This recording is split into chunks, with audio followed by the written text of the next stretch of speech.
Hello, good day! Ngayon ako ay mang-grocery ngayon. 2,000 pesos lang ang budget ko ngayong linggo na ito para sa grocery namin kasi napakahina talaga ng biyahe namin ngayon. Ngayon, kumuha lang ako ng tig-iisang ulam para yung pang-umagahan na ulam ng mga estudyante ko. Tapos kumuha din ako dyan ng spaghetti, isa lang kasi nagre-request sa akin ng spaghetti. Yun lang, umikot-ikot lang ako. Kunting-kunti lang talaga yung grocery ko yan kasi pinagkasya ko lang yung 2,000. Anak ko ay nagluluto ngayon ng ulam namin para sa hapunan. Apretadang manok ang lulutuin ko ngayon.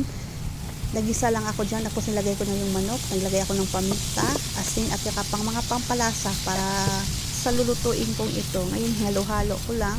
Subscribe po kayo sa akin, please. Tapos, lagay ko na yung patatas at saka yung carrots.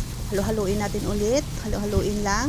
Katapos nating haluin, syempre lalagyan ko lang yan ng konting tubig lang, konti lang. Tapos, gumagamit pala ako dyan ng tomato paste kasi naubusan ako ng tomato sauce, kaya tomato paste na lang. Kung ano lang yung available talaga sa bahay, yun lang talaga yung niluluto ko kasi naubusan na ako. Kaya okay lang yan kahit lagyan natin kasi yan lumalapot naman kasi yan pag matagal nang pinapakuluan yung tomato paste na yan. Kayo ba guys, paano ba kayo maluto ng afritada? Ako hindi ko na yan nilalagyan ng green peas kasi hindi rin naman kami mahilig sa ganyan.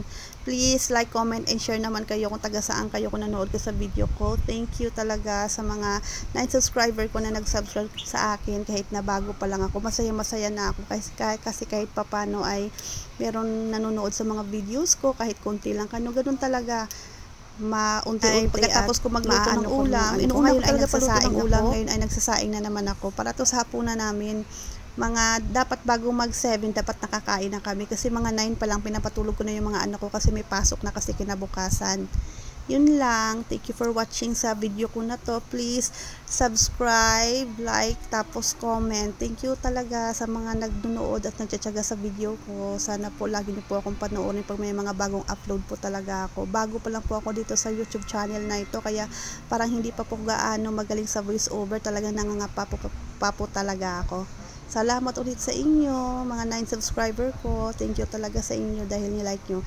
Yan, luto na po yung ulam. Kakain na po kami.